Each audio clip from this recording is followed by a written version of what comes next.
Is food something that's always on your mind? Either something you're going to be eating next or something that you regret eating? Unfortunately, this is the case for a lot of people, but today we'll be looking at what's actually happening, the underlying cause, because context is very important in order to get through it. We'll also be looking at what happens before, after, and during a diet. And we'll also be looking at how to regain control of your thoughts without guilt. For those of you new to my channel, my name is Suruthi. I'm a nutritionist and health and wellness coach, and also founder of a platform called Core Nourished, which provides generalized and tailored nutrition advice, meal plans, and health and wellness coaching, things like that. If that's something you're interested in, make sure to check out my website or send me an email to the email listed below. Let's dive right in. Let's start off with the psychology of food preoccupation. There's a very famous experiment called the Minnesota starvation experiment, which essentially looked at a series of young, healthy men who were put on a semi-starvation diet. And the results, which I think you can sort of expect, were that the men were drastically dreaming about food. They were reading recipes, cookbooks, all of these types of things, to the extent that some even completely lost interest in all other aspects of their life. And the thing is, the less they ate, the more this happened. So the less food, the more preoccupied they became. And this is a very toxic habit.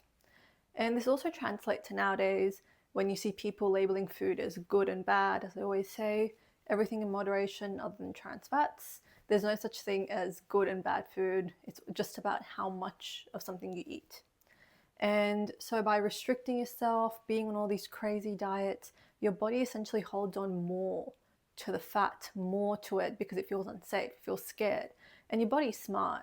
When it realizes that your body isn't getting all the nutrients or calories it needs, it goes, hang on a second, I am being starved. I need to protect myself, keep myself safe.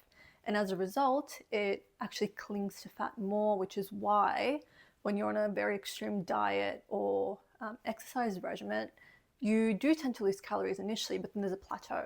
And the plateau is your body going, no, I've had enough of this. I'm going to keep the fat to myself and keep myself alive. It's more of a protective mechanism than a problem in that sense. It's just how you perceive it. The next question then becomes, okay, so you've understood that you need to get off a diet. But then a lot of people, once they're off a diet or exercise regime, their body still tends to cling on to fat. So the question is, what do you do then? Let's have a look. So you've been dieting for years and you come across my content and you go, wow, I need to get off my diet. And so you do. But then you're still struggling to lose weight. Why? It's a great question. The reason being is that even when you get off a diet, your brain has essentially associated hunger equals failure. So even though you're eating more calories than you were on your diet, your brain goes, actually, I'm still hungry, so eat a little bit more. And so this is one of the main reasons why your progress still plateaus even when you're off a diet. And this isn't your body sabotaging you, it's actually testing you to see if you'll listen this time. Do you listen to your hunger signals or do you just squash them down like you did last time? Enter intuitive eating. Intuitive eating means retraining your body, learning to trust it again, make yourself feel safe. And now this does not mean, I want to make it very clear, it does not mean eating whatever you want. It does not mean if you feel like eating an Oreo, you eat the Oreo. No. What this means is that, say you've had lunch, you've had a nice chicken wrap, but then you still feel a bit hungry. So when this happens, you eat, for example, a yogurt or a piece of fruit, something healthy. And so by doing this, you're giving yourself the calories and nutrients you need, and you're telling yourself, or telling your body rather, that it can trust you. It can trust you to let go of the extra fat because you're not going to starve it. You're going to give it all the nutrients and food it needs to thrive and continue surviving. But that's not all. There's actually more hidden triggers that amplify food obsession, which we'll get to next. The hidden triggers of food obsession that no one ever talks about. So obviously starvation is a big one, which we just talked about. Another one is micronutrient mismatch. So not having enough vitamins such as magnesium, the B vitamins, also iron can cause extra cravings. And when you start craving more food, you start eating more food that you shouldn't be, or just obsessing over it, as we've been talking about. And so it's very important to make sure all your minerals, vitamins are all up to date, up to the requirement. So this would not be a contributing factor. Another one is a lack of satisfaction. So I'm very guilty of this one. It's not just about eating the certain number of calories or macros, it's about feeling fulfilled. So, for example, if you really hate chicken wraps, don't know why, but you do, for example, and you eat it, you're like, yes, okay, I've satisfied what I need to eat, but I don't really feel satisfied. And this is a big one because this then causes cravings because you go, actually, I now feel like a donut. It's almost like you've done a chore, like you've done a chore by eating that food. So you deserve something, usually food, which makes you happy. And so a way to get around this is try to eat healthy foods, keyword healthy foods, that do help you feel satisfied. So this does not mean eating a pizza if you feel like eating one. It means eating something that's more aligned with you to help you feel satisfied and full so you do not have further cravings. Another one is emotional overload. And this is, I think, also a very common one I usually see with my clients. When people feel very emotionally charged, they tend to go to food because it's very available. And as we all know, it's always the junk food, the very highly processed, sugary, fatty, salty foods that are very accessible and cheap, as opposed to the more whole foods, better foods. And so it's just very convenient, which is why people go to them. And so trying to be more emotionally aware, more mindful, which I know some people have problems with in terms of the term mindful, but being mindful can help you in this context. Just being more aware of how you feel and how you react in those situations is also quite helpful. And like we mentioned with the last one, sometimes the cravings for food actually aren't about food. It can be emotional turmoil, things like that. And so the key is to find peace with that. And you're probably like, that sounds great, but what do I do? Never fear, because I will tell you exactly what to do. Rebuilding food trust. You cannot outthink your food obsession. That's just a fact. And if it wasn't, you wouldn't be here. So I have 4 key tips that I personally find very useful and my clients do as well to overcoming this. The first one is eat consistently. Now, it sounds very stupid, sounds very basic, and you're like, okay, so what? Eating consistently is important because it's not just about the food, it's about what you're telling your brain. When you eat consistently, you're saying, hey, I'm eating this, I'm showing up for myself, and so you can trust me, because building this relationship is about trust.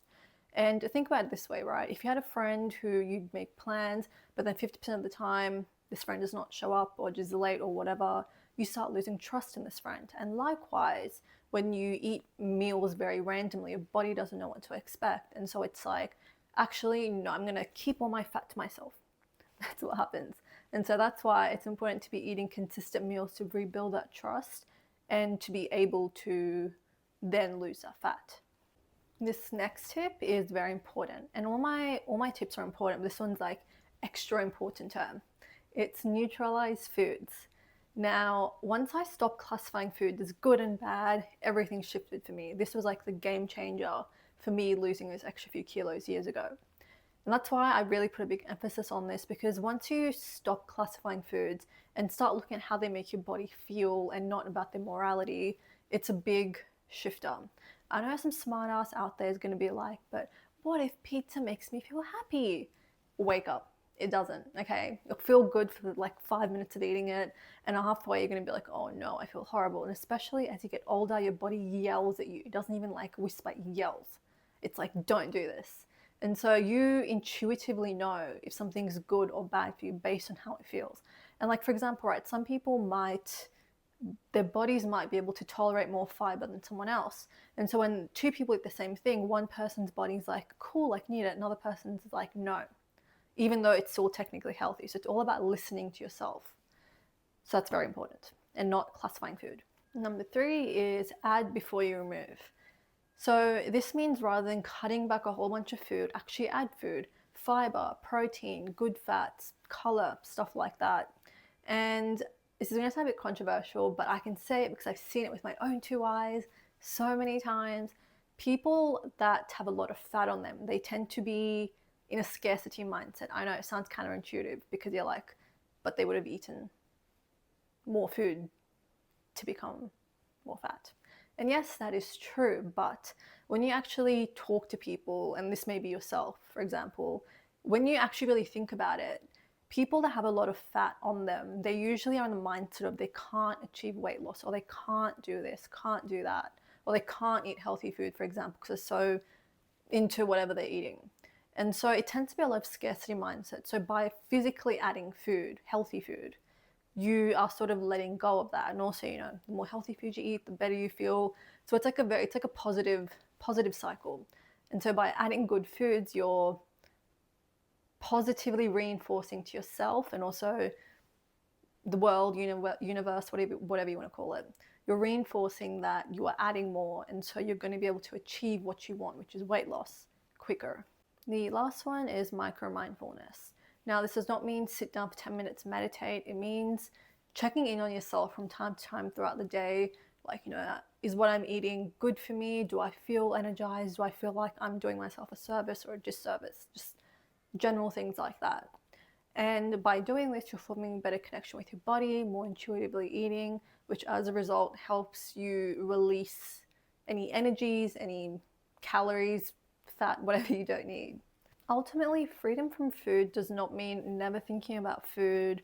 It just means you're not letting it control your life. Like, food does not become your identity. It's not an emotional aspect of your life. Food is a form of sustenance, which it should be, not a form of coping with life, whatever else.